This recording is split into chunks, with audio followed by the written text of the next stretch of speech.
Hello दोस्तों, मैं दिनेश प्रसाद और विश्वेश्वरी स्टडी सेंटर के यूट्यूब चैनल में आपका स्वागत है। जैसे कि आज हम लोग बात करने वाले हैं हिंदी ग्रामर का लेक्चर नंबर चौथा, जिसमें हम लोग वर्ण से ही रिलेटेड बात करेंगे।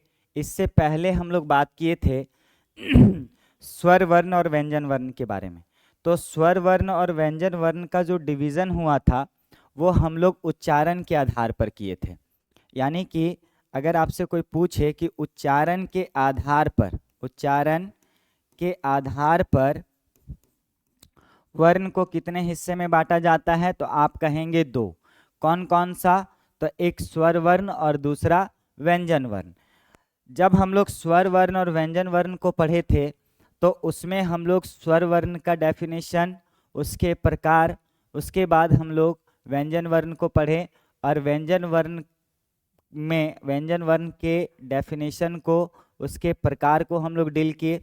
आज हम लोग बात करने वाले हैं वर्ण का ही अगला प्रकार है, जिसमें से हम लोग बात करेंगे तारत्व के आधार पर वर्ण के प्रकार और वायु संवेग के आधार पर वर्ण के प्रकार। ठीक है, तो सबसे पहले हम पहले टॉपिक जो दूसरा विभाजन होगा वर्ण का, उस पर डिस्कस करते हैं कि तारत्व के आधार पर वर्ण के प्रकार को हम कितने हिस्से में डिवाइड करेंगे। तो तारत्व का मतलब पहले समझिए, उसके बाद फिर हम लोग बात करते हैं कि इसका डिवीजन कितने हिस्से में होगा। तारत्व का मतलब होता है कंपन। तारत्व का मतलब कंपन। तो जब आप व्यंजन वर्णों का उच्चारण करेंगे तो कभी आपको ज्यादा कंपन महसूस होगा, कभी कम कंपन महसूस होगा। जब आप जिस वर्ण को बोलने में ज्यादा कंपन महसूस करेंगे उसका अलग कैटेगरी बनेगा, और जब कम कंपन महसूस होगा तो उसका अलग कैटेगरी होगा। तो कंपन के आधार पर ही हम वर्ण को अलग अलग हिस्से में बांट सकते हैं, उसी को हम लोग यहाँ पर कह रहे हैं तारत्व। दूसरा है वायु संवेग के आधार पर, यानी कि आप जब किसी व्यंजन वर्ण का उच्चारण करेंगे तो कोई व्यंजन वर्ण वैसा होगा जिससे मुख से कम हवा निकले, और कोई व्यंजन वर्ण वैसा होगा जिससे मुख से ज्यादा हवा निकलता है। तो जब वायु संवेग के आधार पर बात करेंगे तो वायु के निकलने के आधार पर, यानी मुख से जब वायु कम और ज्यादा निकलेगा तो उस आधार पर भी हम वर्ण को अलग अलग हिस्से में बांट सकते हैं। तो पहले हम यहाँ पे समझ लेते हैं कि तारत्व के आधार पर अगर आप वर्ण का विभाजन करेंगे तो तारत्व के आधार पर वर्ण दो हिस्से में बंटता है। एक होता है संघोष वर्ण और एक होता है, इसी को संघोष को आप घोष भी कह सकते हैं, और एक होता है अघोष वर्ण। ठीक, अब इसके बारे में हम लोग डिटेल से बात करेंगे कि संघोष या घोष वर्ण किसको कहते हैं। उसके बाद हम लोग दूसरे प्रकार को भी डील करेंगे कि अघोष वर्ण किसको कहते हैं। ठीक, उसी आधार पे अगर हम बात करें तो वायु संवेग के आधार पर भी आप वर्ण को दो हिस्से में डिवाइड करते हैं। एक वो होगा, पहले हम लिख लेते हैं वायु संवेग के आधार पर वर्ण के प्रकार। तो इसको भी आप दो हिस्से में बांटेंगे। कौन कौन सा? तो किसी को बोलने से मुख से ज्यादा हवा निकलेगा, जब ज्यादा हवा निकलेगा तो उसी को हम लोग कहते हैं महाप्राण। जब मुख से ज्यादा हवा निकला तो उसको कहते हैं महाप्राण, और जब मुख से कम हवा निकलता है तो इसको कहते हैं अल्प प्राण। यानी कि वायु के आधार पर, वायु संवेग के आधार पर आप वर्ण को दो हिस्से में डिवाइड कर सकते हैं, एक अल्प प्राण और एक महाप्राण। अल्प प्राण मतलब मुख से कम हवा निकलना, और महाप्राण मतलब मुख से ज्यादा हवा निकलना। तो ये दो दो कैटेगरी आपका बनता है जिसको आज हम लोग डील करने वाले हैं। तो चलिए दूसरे स्लाइड में हम लोग देखते हैं कि हम लोग किसके बारे में डिस्कस करेंगे। तो ये स्लाइड आपका कंप्लीट हुआ। अब आगे हिसाब से अगर हम बात करें तो जो दूसरा आपका डिवीजन था तारत्व के आधार पर वर्णों के प्रकार, तो यहाँ पर आप पहला प्रकार देख पा रहे हैं जिसको हम लोग कहते हैं संघोष वर्ण या घोष वर्ण, पहला प्रकार। दूसरा अघोष वर्ण। ठीक है, तो यहाँ पर आपको क्या बताना है, एक सिंपल से डेफिनेशन में आपको समझना है कि जिस वर्ण के उच्चारण से मुख से ज्यादा कंपन उत्पन्न होता है। जब आप किसी वर्ण का उच्चारण करेंगे और मुख से ज्यादा कंपन उत्पन्न होगा तो उसी को हम लोग क्या कहते हैं, संघोष। और जब मुख से कम कंपन महसूस होगा उसी को कहते हैं अघोष। अब इसका डेफिनेशन लिखते हैं। तो जिस वर्ण के उच्चारण से, जिस वर्ण के उच्चारण से अधिक कंपन महसूस होता है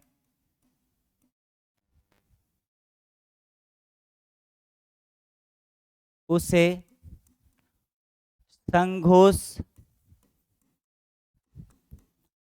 या घोष वर्ण कहते हैं। ये इसका डेफिनेशन हो गया। अघोष, जिस वर्ण के उच्चारण से, जिस वर्ण के उच्चारण से कम कंपन महसूस होता है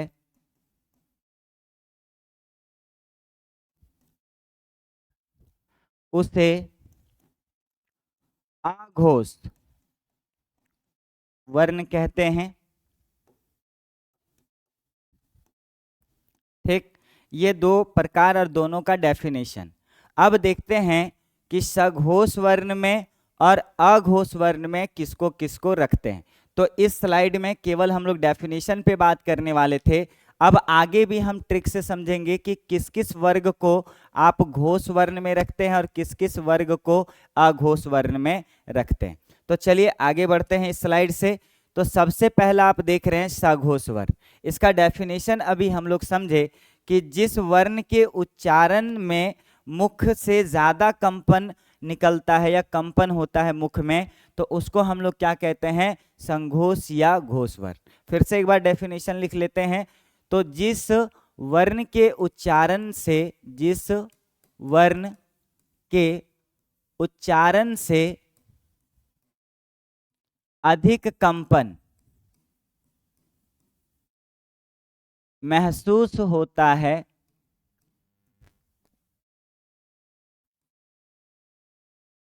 उसे संघोष या घोष वर्ण कहते हैं। अब इसका उदाहरण आप कैसे ले सकते हैं, जैसे हम पहले एक वर्ग को लिखते हैं, यानी क, ख, ग, घ, अंगा। अब इसको पहले आप उठा करके देखिए, इसको बोल के देखिए और देखिए कि कहाँ पे आपको कंपन महसूस नहीं हो रहा है और कहाँ पे आपको कंपन महसूस हो रहा है। तो एकदम धीरे धीरे स्लोली स्लोली इस पे हम लोग इसका उच्चारण करेंगे तो आपको पता चल पाएगा। जैसे हम लोग का बोले, क, ख, ग, घ, अंगा। अब यहाँ पर हाथ रखिए और फिर से एक बार महसूस कीजिए, क, ख, ग, यहाँ से देखिए ग, घ, अंगा। यहाँ पे आपको ज्यादा झंझनाहट लग रहा होगा, यानी कि का और खा में कम कंपन और ग, घ, अंगा में ज्यादा कंपन। उसी तरह आपको च, छ, ज, झ, इया में भी देखना है। तो च, छ यहाँ पे कम, अब देखिए ज, झ, इया, यहाँ पर ज्यादा कंपन।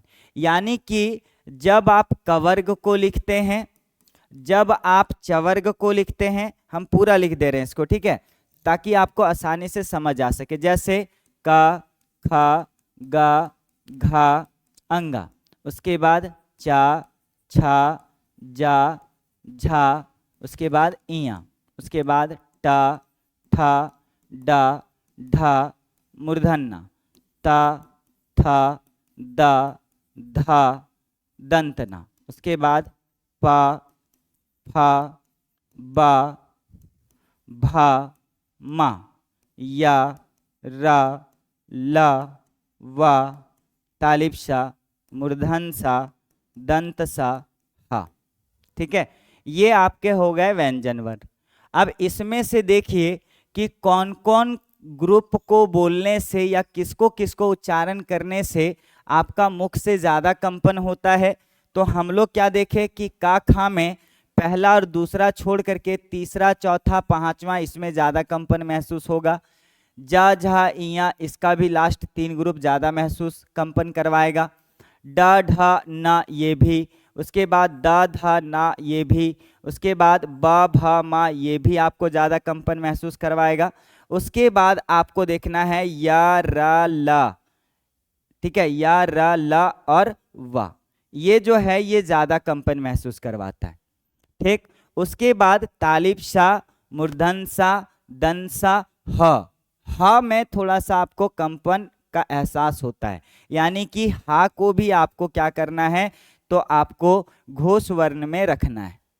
ठीक, हम लोग पहले ही डेफिनेशन में बात कर लिए कि जिस वर्ण के उच्चारण में मुख से अधिक कंपन महसूस होता है तो उसी को हम लोग क्या कहते हैं, घोष वर्ण कहते हैं। अब इसकी संख्या के बारे में बात करें तो देखिए यहाँ पे 3 का ग्रुप, यहाँ पे 3 का ग्रुप, यहाँ पर भी 3 का ग्रुप, यहाँ पर भी 3 का ग्रुप, यहाँ पर भी 3 का, और यहाँ पर भी 3 का, और सॉरी यहाँ पर 4 का, यहाँ पे 4 का और यहाँ पर 1 का। अब देखिए 1 2 3 4 5, 15, 4 19 और 1 20, यानी कि आपका घोष वर्ण की संख्या क्या होगी, तो घोष वर्ण की जो संख्या होगी वो 20 होगी। अब यहाँ पर आपको याद करने के लिए हम एक नोट दे रहे हैं, ठीक, कि जब आप व्यंजन वर्ण का उच्चारण करेंगे तो व्यंजन वर्ण का तीसरा वर्ग, चौथा वर्ग, पांचवा वर्ग में अधिक कंपन तथा या, र, ल, व में अधिक कंपन, और अपवाद स्वरूप आपको किसको रखना है, अपवाद स्वरूप हा को रखना है। तो इस प्रकार आपका संघोष वर्ण की कुल संख्या कितनी हो गई, 20 हो गई।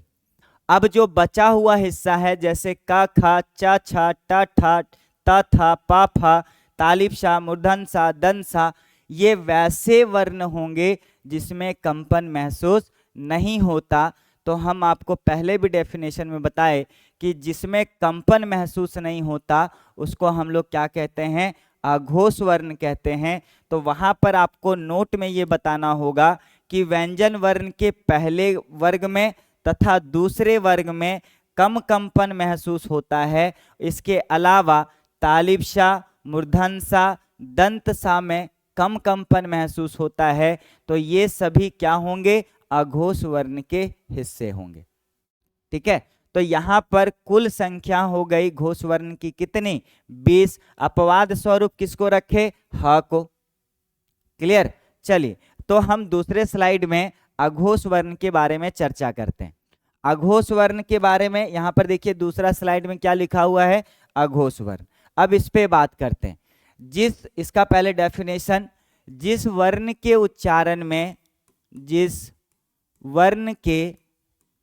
उच्चारण में मुख से कम कंपन महसूस होता है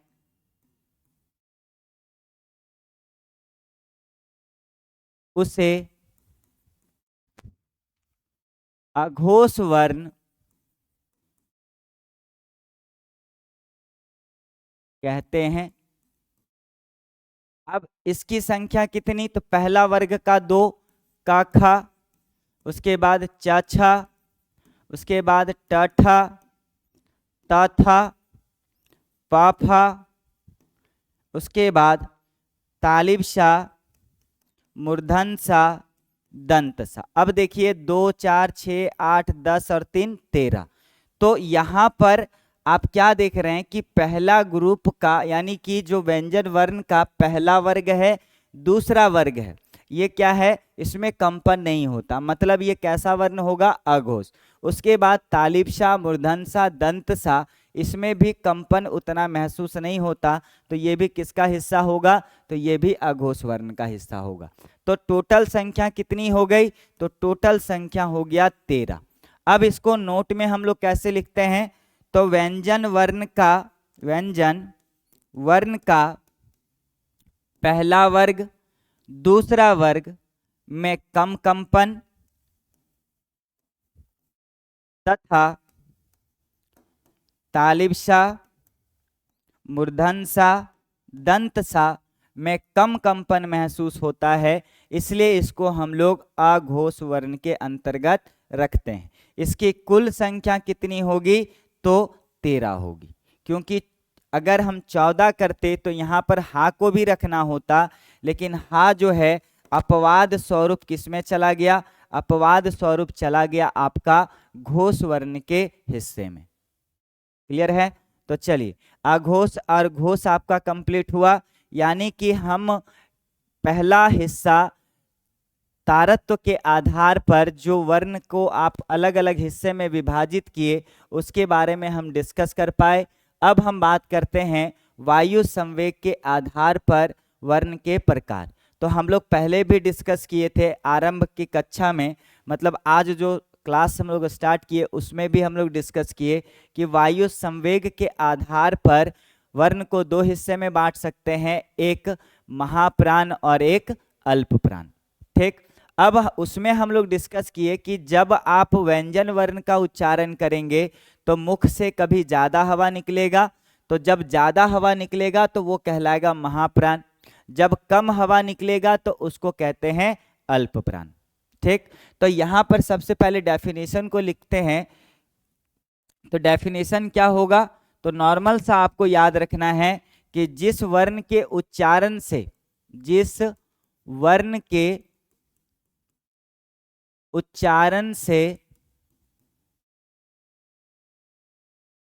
मुख से कम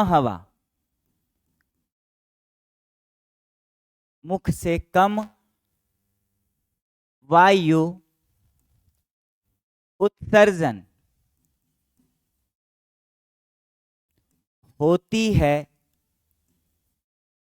उसे अल्पप्राण कहते हैं।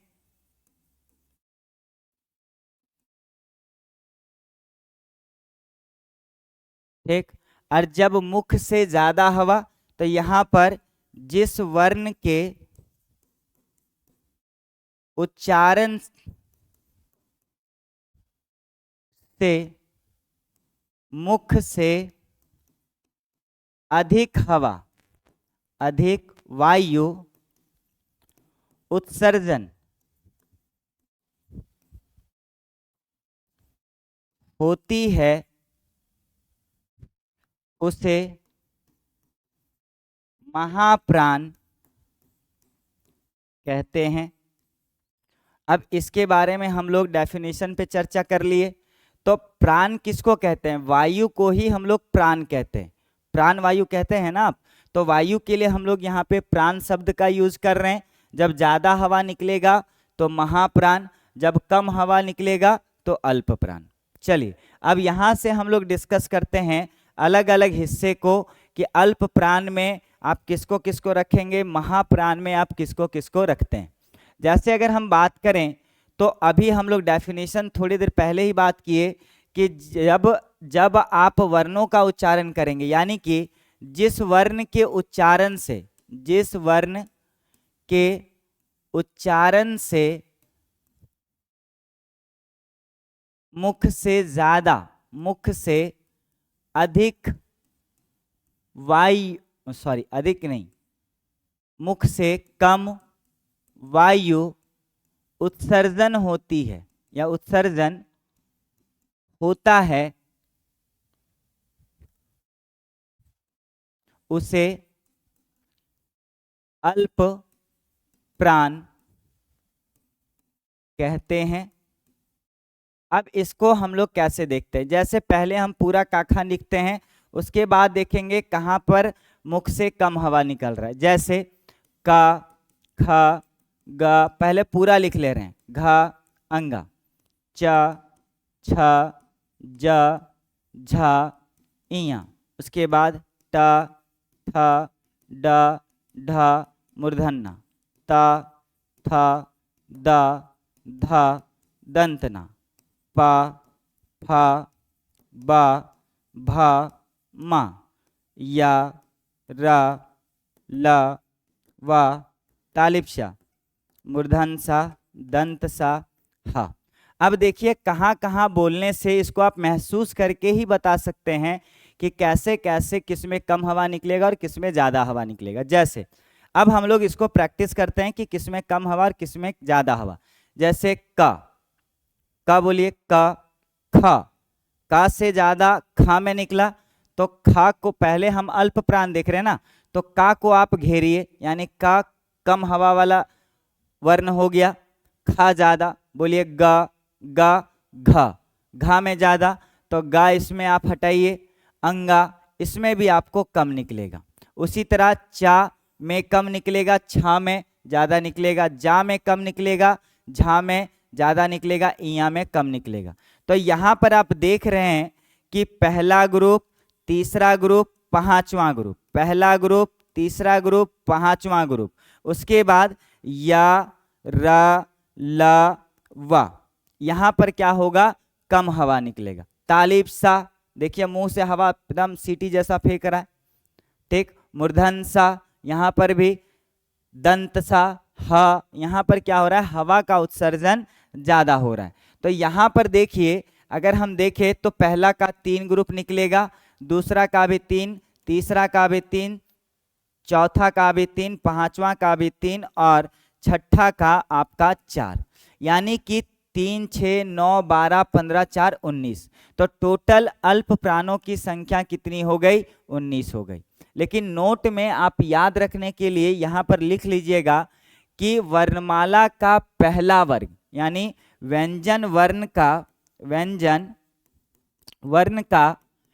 पहला वर्ग, तीसरा वर्ग, पांचवा वर्ग में कम वायु का उत्सर्जन होता है।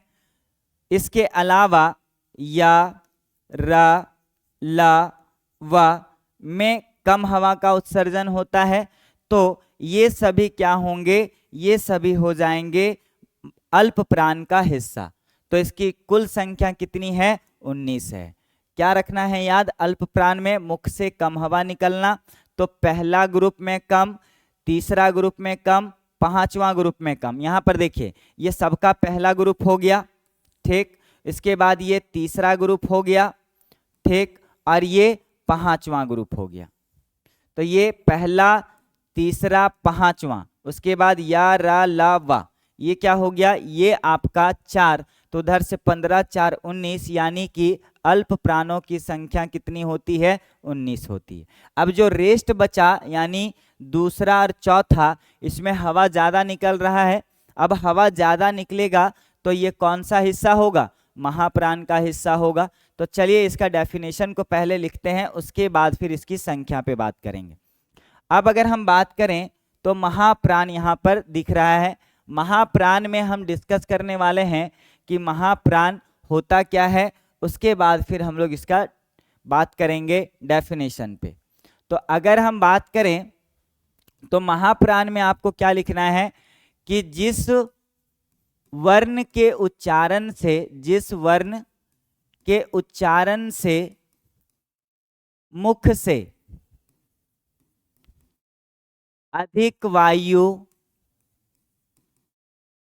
का उत्सर्जन होता है उसे महाप्राण कहते हैं। अब यहाँ पर अगर हम बात करें कुल संख्या कितनी, तो पहला वर्ग, तीसरा वर्ग, पांचवा वर्ग, ये तो कम वायु वाला वर्ण है, तो इसको हम लोग अल्प प्राण में रखेंगे। तो महाप्राण के लिए क्या याद रखे थे, तीसरा वर्ग और चौथा वर्ग, दूसरा और चौथा वर्ग। तो दूसरा में क्या आता है, ख, चौथा में क्या आता है, घ, उसके बाद चवर्ग में दूसरा चौथा देखिए तो छ, और यहाँ पर आ जाएगा झा, ठीक। उसके बाद ठ, उसके बाद ढ, उसके बाद आपका आएगा थ, उसके बाद ध, उसके बाद अगर हम बात करें तो फ और भ, ठीक। उसके बाद आपका आएगा तालिब सा, मूर्धन सा, दंत सा, हा। अब देखिए कितना संख्या हो गया, 1 2 3 4 5, यानी 10 का ग्रुप हो गया, ये दो दो का 5 पेयर में आया, तो इसकी संख्या 10 और ये 4, यानी कि टोटल महाप्राणों की संख्या कितनी, 14। अब इसको नोट में कैसे लिखना है, तो व्यंजन वर्ण का दूसरा वर्ग तथा चौथा वर्ग और तालिब सा, मूर्धन सा, दंत सा, हा में मुख से अधिक हवा उत्सर्जन होता है, इसलिए इसे महाप्राण के अंतर्गत रखते हैं। ठीक है, तो ये आपका एकदम इजी लैंग्वेज में आपको याद रखना है कि कैसे इसको हम लोग अलग करते हैं और किस तरीके से आप इसको महसूस करते हैं। तो चलिए आज के क्लास में हम लोग केवल इतना ही बात करेंगे, और अगले क्लास में हम लोग जो अलग अलग आधार था, जिसमें हम लोग जिह्वा के आधार पर, मुखाकृति के आधार पर वर्णों को बांटेंगे। तो आज हम लोग 2 पार्ट को देख पाए वर्ण का, एक था तारत्व के आधार पर और दूसरा था वायु संवेग के आधार पर।